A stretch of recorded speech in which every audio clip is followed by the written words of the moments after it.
నమస్కారం గురుగారు. శ్రీమాత్రే నమః.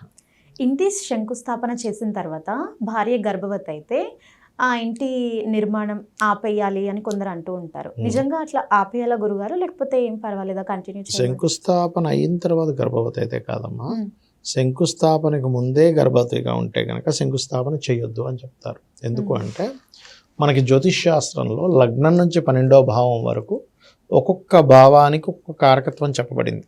అంటే ఇప్పుడు జీవుడు అంటే లగ్నం అంటే జీవుడు, 2వ భావం అంటే ధనస్థానము, 3వ స్థానము అంటే మీకు మనం చేసే ప్రయత్నాలు అన్నదమ్ములు, 4వ భావం అంటే గృహం అని చెప్పింది శాస్త్రం, 5వ భావం సంతానం.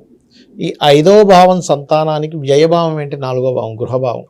అంటే ఈ సంతానం విషయంలో ఏదైనా ఇబ్బంది అవుతుందేమో అనే భావనతో శంకుస్థాపన చేయకండి అని చెప్పింది.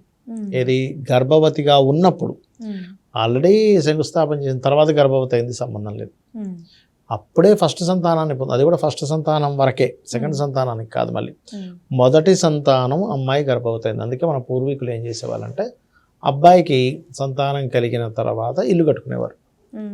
దానివల్ల ఏంటంటే 2 రకాల లాభాలు. ఒకటి, ఆ సంతానానికి ఏ పేరైతే పెడతారో, ఈ తండ్రి యొక్క పేరు ఏదైతుందో ఇద్దరి పేర్లకి సరిపోయే డైరెక్షన్లో ఇల్లు కట్టుకుంటాడు. అప్పుడు ఏమవుతుంది, మనం ఏదైనా ఒక ప్రాపర్టీ ఉందనుకోండి అమ్మ, తర్వాత ఎవరికి వెళ్తుంది? వాళ్ళ తదనంతరం వాళ్ళ తల్లిదండ్రుల తర్వాత పిల్లలకే వెళ్తుంది. ఇప్పుడు వర్గు సెట్ కాలేదనుకోండి, అంటే వర్గు రీత్యా వీళ్ళు ఏ డైరెక్షన్లో అయితే ఉండాలో ఆ డైరెక్షన్లో లేదు. అప్పుడు ఏమవుతుంది, ఈ సంతానానికి సరిపడనటువంటి డైరెక్షన్లో కట్టేసుకున్నాడు, ముందే కట్టేసుకున్నాడు అంటే సంతానానికి ముందే.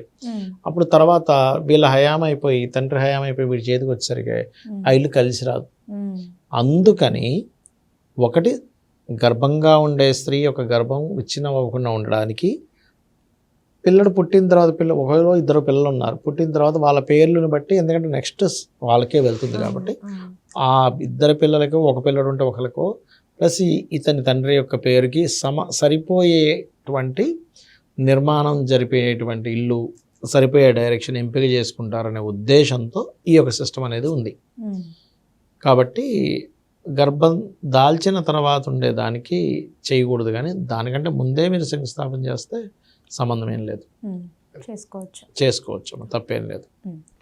ధన్యవాదాలు. శ్రీమాత్రే నమః.